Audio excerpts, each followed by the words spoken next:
పవన్ కళ్యాణ్ గురించి బాగా తెలిసినోళ్ళు చెప్పే మాట ఆయన చాలా మొండికటం. ఏదైనా విషయాన్ని పట్టుకుంటే పట్టు వదలని విక్రమార్కుల్లాగా దాని అంతు చూసే వరకు వదిలిపెట్టరు అనేది. గతంలో చాలా అంశాలే ఉన్నాయి. ఆయన ప్రతిపక్షంలో ఉన్నప్పుడు కూడా చాలా చేశారు.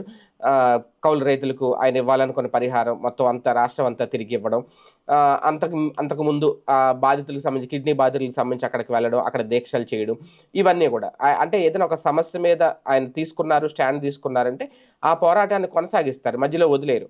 ఇప్పుడు ఇంకా ఆయన ఏకంగా డిప్యూటీ సీఎం అయిపోయారు. అధికారంలోకి వచ్చారు. గత కొద్ది రోజులుగా ఈ రేషన్ బియ్యం అక్రమంగా తరలించిస్తున్నారు అంటూ ఒక నౌకని ఏకంగా ఒక షిప్‌ని సీజ్ ద షిప్ అనేది బాగా వైరల్ అయింది. అయితే ఇప్పుడు ఆ విషయాన్ని అంతటితో వదిలేసారా అంటే ఎట్టి పరిస్థితుల్లో వదిలే ప్రసక్తే లేదు అని తెలుస్తుంది. తాజాగా రేషన్ బియ్యం నిల్వ చేసినట్లు చెబుతున్న స్టెల్లా ఎల్ పనామా నౌక ఏదైతే ఉందో దానికి సంబంధించి ఆయన మరొక కీలక నిర్ణయం తీసుకున్నారు. ఆ నౌకలో మొత్తం ఎక్కడ రేషన్ బియ్యం ఉన్నాయి అనేది పూర్తిగా తనిఖీలు చేయిస్తున్నారు అధికారులతో. ఎందుకంటే పట్టుబడినవి రేషన్ బియ్యమా కాదా అనేది చాలామంది డౌట్ రైజ్ చేశారు. అలాగే ఈ సీజ్ ద షిప్ అనేది సాధ్యం కాదు అని కూడా చెబుతున్న నేపథ్యంలో తాజాగా కస్టమ్స్, పోర్టు, పోలీసు, రెవెన్యూ, పౌర సరఫరాల అధికారులు అందరూ కలిసి సంయుక్తంగా ఒక బృందంగా ఏర్పడి సముద్రంలోకి వెళ్ళారు.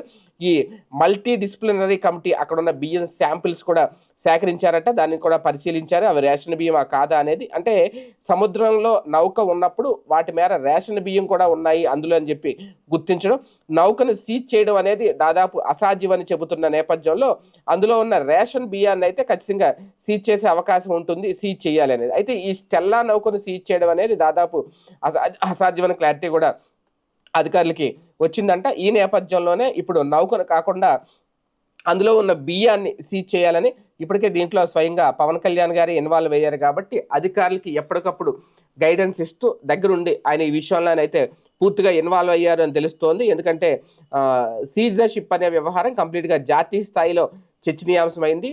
ట్విట్టర్లో కూడా బాగా ఒక హ్యాష్ ట్యాగ్గా ట్రెండింగ్ అయింది. ఇటువంటి నేపథ్యంలో మళ్ళీ అక్కడతో వదిలేశారు అని అనుకుంటారు కాబట్టి పవన్ కళ్యాణ్ ఏమాత్రం వెనక్కి తగ్గట్లేదు. ఇందులో ఎవరున్నారు అక్రమార్కులు, దీని వెనక ఎవరున్నారు అనేది కూడా మొత్తం వైసీపీ నేతలు ఉన్నారు, ఇంకెవరైనా ఉన్నారా, మొత్తం గుట్టు బయటికి లాగే వరకు నిద్రపోయే ప్రసక్తే లేదంటున్నారట. ఇది ఒక రకంగా అక్రమార్కుల గుండెల్లో రైలు పరిగెట్టిస్తున్నాయా ఆయన నిర్ణయాలు. ఏదేమైనా పవన్ కళ్యాణ్ లాంటి లీడర్షిప్, ఇలాంటి నాయకత్వ లక్షణాలు ఉన్న నాయకుడు కావాలనే వాళ్ళు కొందరు, పవన్ మొండిగట్టం, వెనక్కి తగ్గరు, ఇది ఖచ్చితంగా అక్రమార్కుల గుండెల్లో గుణపం దింపడం అనేవాళ్ళు కొంతమంది.